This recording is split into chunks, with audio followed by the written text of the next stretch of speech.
आज हम जानेंगे सेल्फ स्टडी कर कर सिविल सर्विस एग्जाम में किस तरीके से टॉप कर सकते हैं। उससे पहले जो स्टूडेंट हमारे चैनल पर पहली बार आए हैं तो चैनल ज़रूर सब्सक्राइब कीजिए। आपके एजुकेशन के लिए वीडियो अच्छा लगे तो लाइक ज़रूर कीजिए और आपके दोस्तों तक वीडियो शेयर कीजिए।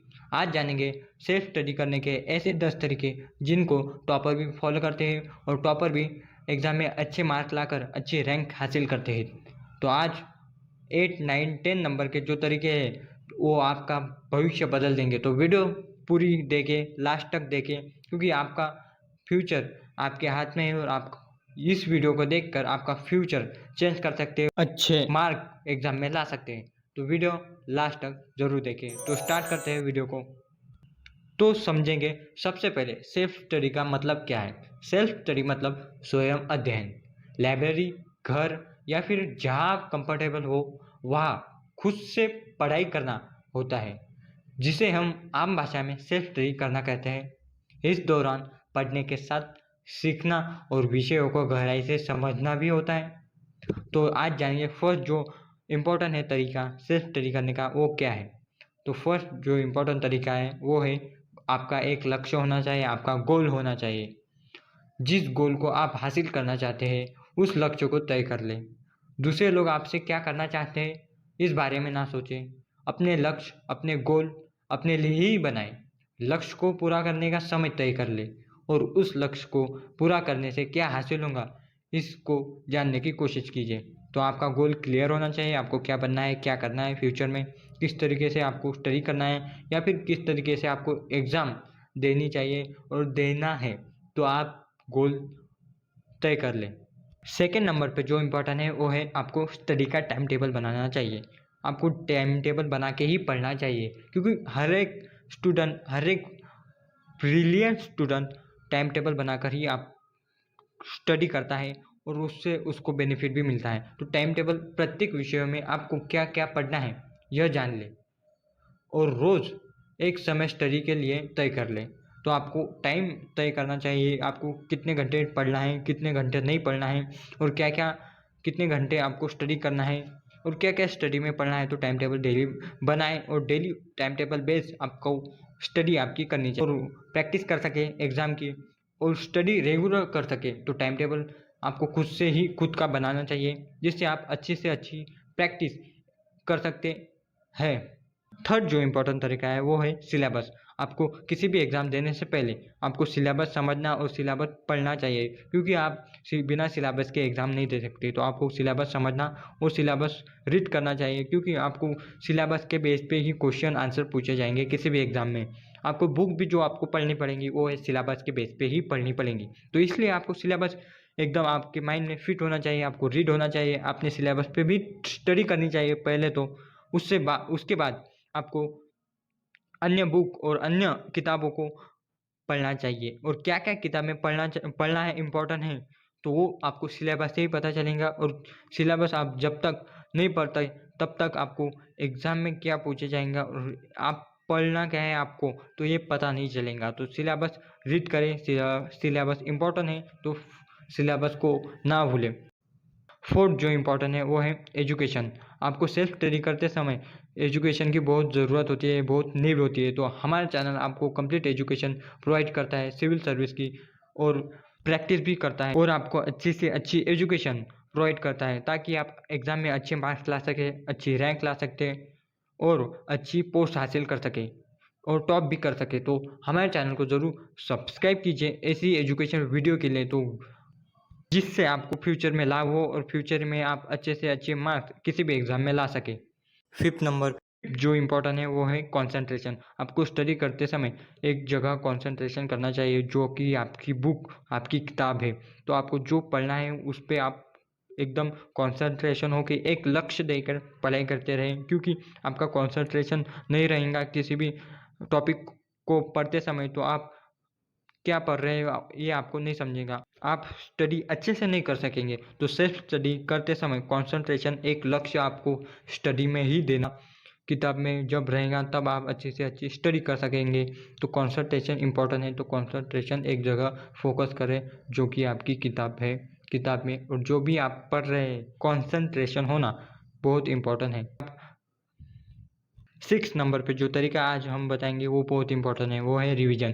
क्यों आपको डेली रिवीजन करनी चाहिए, क्योंकि आपने एक दिन पढ़ा फिर 1 महीने के बाद आप वो टॉपिक और वो किताब पढ़ रहे हैं तो आपको जो पढ़ा है आपने एक दिन वो या आप भूल जाएंगे और एग्ज़ाम में आप ऐसे ही भूल गए तो आपको क्या लिखना है वो ये पता नहीं चलेगा। तो इसके लिए रिवीजन इंपॉर्टेंट है, क्योंकि आपने डेली रिवीजन करनी चाहिए ताकि आप याद रखें ज़्यादा से ज़्यादा कंटेंट जो जो आप पढ़ रहे हैं वो ज़्यादा से ज़्यादा याद रखें। क्या क्या पढ़ रहे हैं, क्या क्या इम्पोर्टेंट एग्ज़ाम में के लिए किताबों से पढ़ रहे हैं तो वो आपको याद रहना चाहिए। तो रिवीजन इंपॉर्टेंट है, क्योंकि आप रिवीजन नहीं करेंगे तो आपको कुछ भी याद नहीं रहेगा और एग्ज़ाम में आप कुछ लिख भी नहीं सकेंगे। तो एग्ज़ाम में लिख नहीं सकेंगे तो आपके मार्क्स अच्छे नहीं आएंगे, मार्क्स अच्छे नहीं आएंगे तो आपको पोस्ट अच्छी नहीं मिलेगी और आपको जो पोस्ट चाहिए वो भी नहीं मिलेगी। तो रिवीजन इंपॉर्टेंट है आपको एग्ज़ाम में।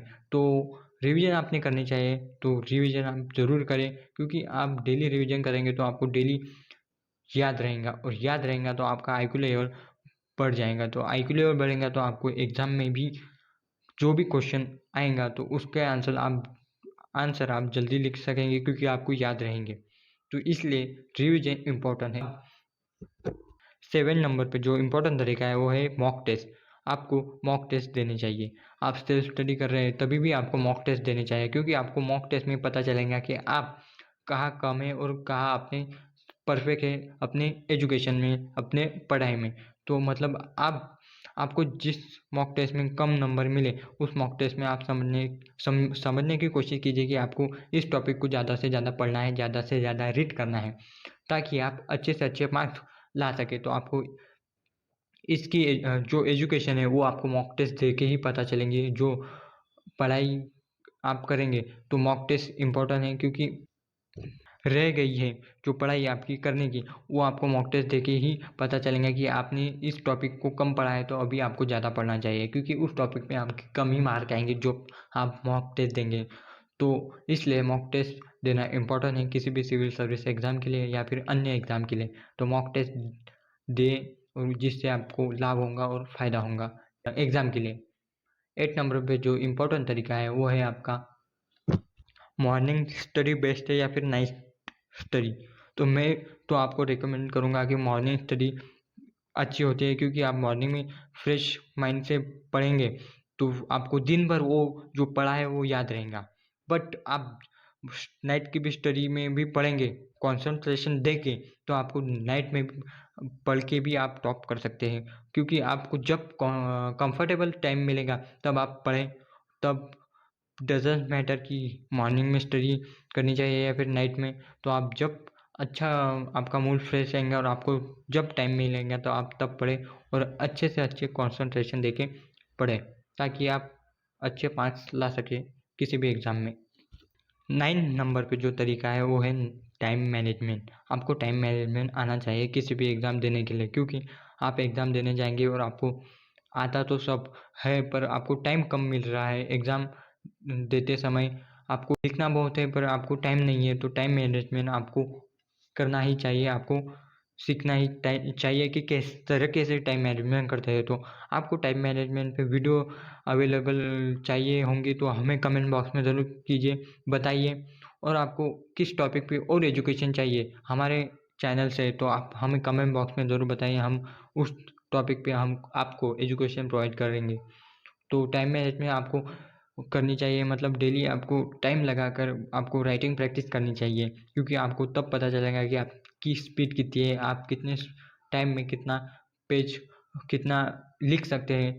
तो आपको टाइम मैनेजमेंट की स्किल आपको इस तरीके से पता चल सकती है। और डेली राइटिंग की भी प्रैक्टिस करें, जिससे आपकी राइटिंग स्पीड अच्छी हो जाए और हैंड राइटिंग अच्छी हो जाए, ताकि आपका पेपर जो भी चेक करेगा तो उसको आपकी हैंडराइटिंग, आपकी राइटिंग स्किल, अपने लिखे हुए आंसर देखकर, पढ़कर अच्छा लगे और अच्छे मार्क्स आपको दे सके। तो राइटिंग अच्छे तरीके से करें और टाइम मैनेजमेंट आपका बहुत इम्पोर्टेंट है।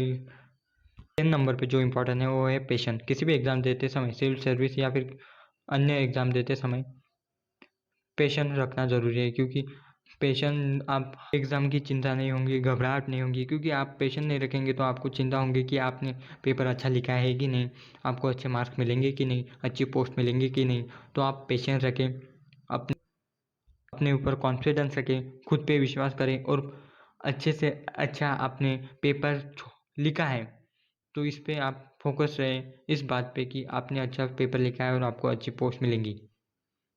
तो पेशेंस रखना इम्पोर्टेंट है किसी भी एग्ज़ाम देते समय। तो पेशेंस इम्पोर्टेंट तरीका है 10 नंबर।